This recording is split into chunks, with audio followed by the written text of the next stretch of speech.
안녕하세요. 여러분, 정치하면 뭐가 떠오르세요? 대통령, 국회, 선거, 아니면 뉴스에 나오는 어려운 싸움들인가요? 물론 다 맞는 말입니다. 하지만 정치라는 단어는 사실 그것보다 훨씬 더 넓고 우리 삶과 더 가까이에 있습니다. 사전적 의미로는 이해관계를 조정하는 일 또는 권력을 얻기 위한 활동을 말하지만 너무 추상적이죠. 독일의 정치 철학자 칼 슈미트는 정치는 적과 동지의 구별이라고 단언했습니다. 실제로 정치는 전쟁과 비슷해 보일 때가 많습니다. 선거 국면이 되면 정당을 중심으로 지지자들이 똘똘 뭉쳐 상대방을 적으로 규정하고 이기기 위해 싸웁니다. 이런 모습을 보면 칼 슈미트의 정의가 상당히 설득력 있게 들리기도 합니다. 하지만 정치를 적과 동지라는 이분법만으로 정의하기엔 현대사회는 너무나도 복잡합니다. 정치는 타협과 협상의 예술이라는 말도 있으니까요. 그렇다면 이 모든 것을 아우르는 정치의 본질적인 정의는 무엇일까요? 미국의 정치학자 데이비드 이스턴을 가장 명쾌한 답으로 제시하고 싶습니다. 그는 정치를 가치의 권위적 배분이라고 정의했습니다. 말이 좀 어렵죠? 아주 쉽게 풀어드릴게요. 여기서 가치란 쉽게 말해 한정된 자원입니다. 우리 사회의 돈, 시간, 기회, 권력은 모두 한정되어 있잖아요. 인간은 두 사람 이상만 모이면 한정된 자원을 어떻게 나눌 것인가를 두고 고민하게 됩니다. 이 나눔의 규칙을 정하는 모든 과정이 바로 정치입니다. 예를 들어볼까요? 국가가 세금이라는 자원을 걷어서 국방에 더 쓸지, 복지에 더 쓸지를 정하는 것, 이것이 국가 단위의 정치입니다. 회사가 예산과 인력이라는 자원을 신사업 개발에 쓸지, 기존 사업 마케팅에 쓸지, 이것도 회사 내부의 정치죠. 가정에서 생활비라는 한정된 자원을 교육비에 쓸지, 여가비에 쓸지 정하는 것도 모두 정치활동인 셈입니다. 그럼 권위적이라는 말은 무슨 뜻일까요? 이것은 나누는 방식을 의미합니다. 일단 나눔의 규칙이 정해지면 사회 구성원들이 그 결정에 따라야 한다는 의미입니다. 세금 제도가 결정되면 내가 그 법에 반대했더라도 일단 세금을 내야 하는 것처럼 말이죠. 이 권위는 두 가지 방식에서 나옵니다. 첫째는 합의입니다. 민주주의 국가처럼 끊임없는 대화와 토론, 투표를 통해 이것이 우리 모두의 규칙이다라고 다 같이 동의하는 방식이죠. 둘째는 권력입니다. 권위주의 체제처럼 강력한 힘이나 소수의 엘리트가 규칙을 정하고 구성원들에게 강제하는 방식입니다. 결국 정치란 한정된 자원을 어떻게 나눌지를 정하고 그 규칙을 모두가 따르게 만드는 과정입니다. 우리가 대통령이나 국회의원을 뽑는 선거도 우리의 자원을 나눌 대표자에게 권위를 실어주는 중요한 정치 활동인 것입니다. 이렇게 보면 정치가 조금 더 가깝고 명확하게 느껴지지 않으시나요? 스스로 사고하는 힘, 시민의 교양이었습니다. 권력과 권위는 어떻게 다를까요?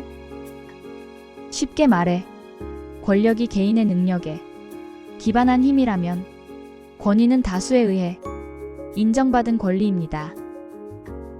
권력이 상대를 억지로 따르게 하는 힘이라면 권위는 상대가 자발적으로 따르게 만드는 힘이죠.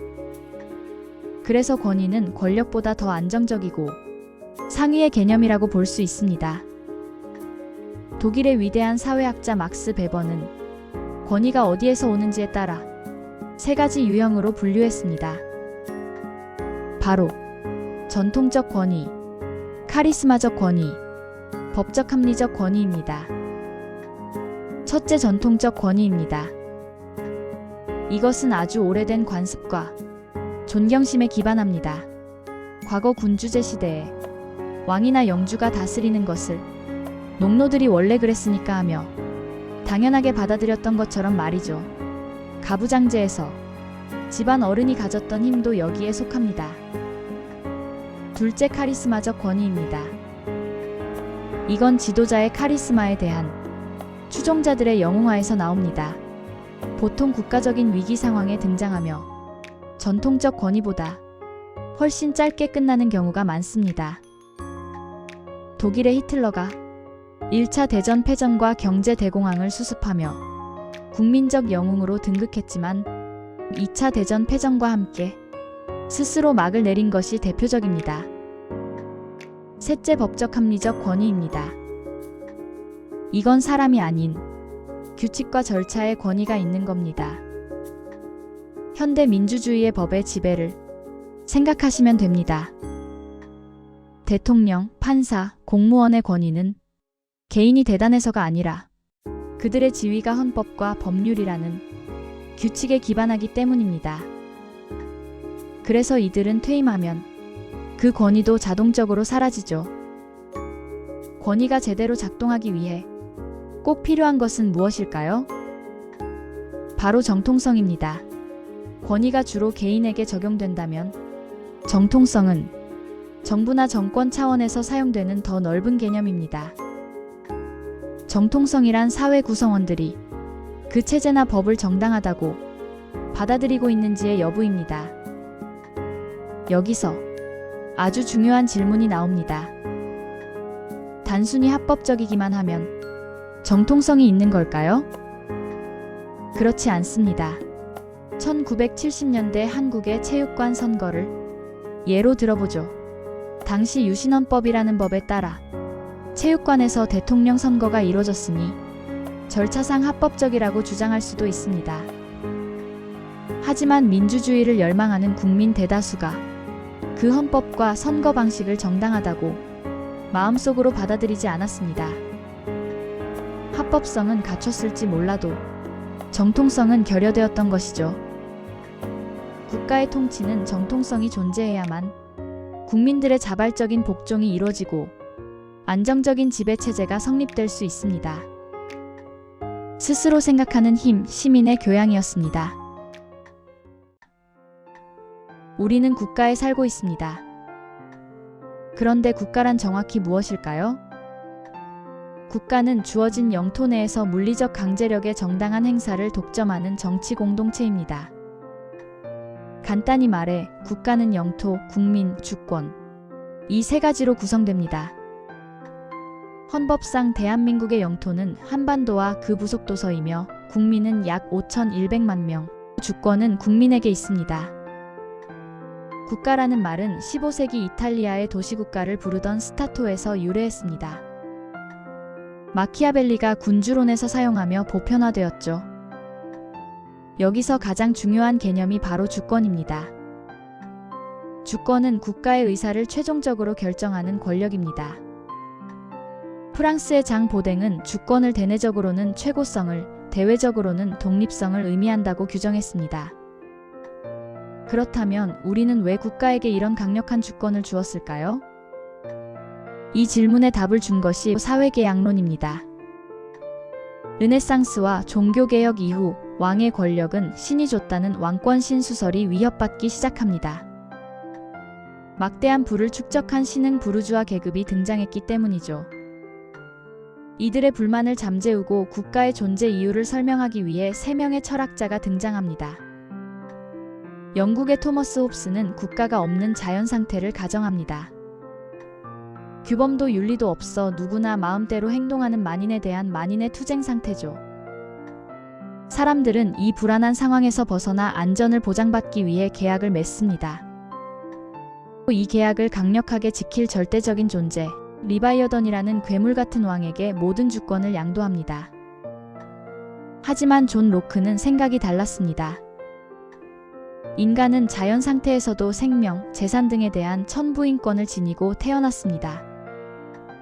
다만 권리 침해가 발생할 수 있으니 이를 해결하기 위해 국가의 주권을 일부만 위임합니다. 만약 국가가 천부인권을 침해한다면 시민들은 저항권을 행사해 정부를 바꿀 수 있습니다. 프랑스의 장자크 루소는 한 걸음 더 나아갑니다.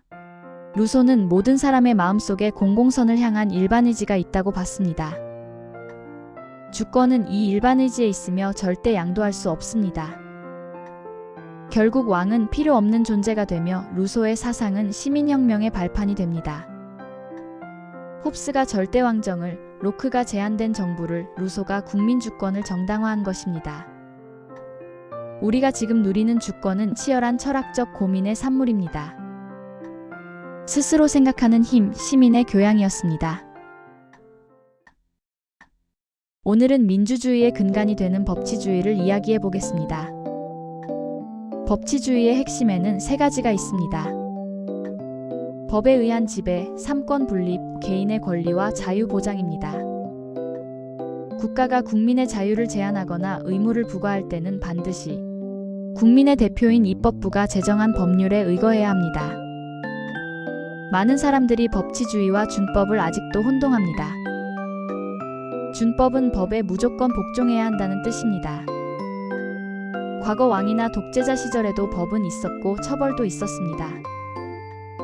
하지만 현대 민주주의의 법치주의는 사람이 아닌 법이 다스리게 함으로써 권력의 제한과 견제를 이뤄낸다는 점에서 완전히 구분됩니다.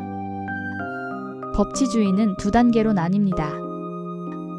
형식적 법치주의는 일단 법의 형식만 갖추는 겁니다. 독재자도 법을 앞세워 자의적인 통치를 정당화할 수 있습니다. 법치주의가 개인의 권리 보장이라는 목적을 잃고 통치 수단으로 악용될 수 있죠. 그래서 실질적 법치주의가 필요합니다. 이것은 법의 형식뿐만 아니라 그 내용과 목적까지 개인의 기본권을 실질적으로 보장해야 함을 말합니다. 그렇다면 이 위대한 법치주의라는 사상은 어떻게 탄생했을까요? 그 역사는 세계의 위대한 혁명으로 거슬러 올라갑니다. 바로 영국 명예혁명, 미국 독립전쟁, 프랑스 혁명입니다. 영국 명예혁명은 제임스 2세의 전제 정치에 맞서 권리장전을 선포했습니다. 의회의 승인 없이는 법을 만들거나 세금을 거둘 수 없다는 의회 정치의 기초가 되었습니다.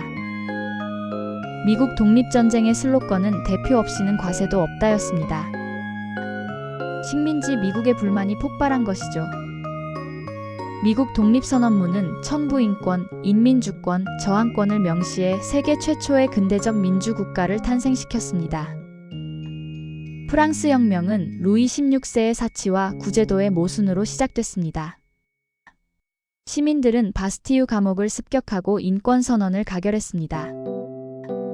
인간의 자유와 평등, 국민주권을 명시하며 절대왕정을 무너뜨렸습니다. 이 위대한 혁명들이야말로 사람이 아닌 법이 다스리는 법치주의의 초석이 되었습니다. 스스로 생각하는 힘, 시민의 교양이었습니다.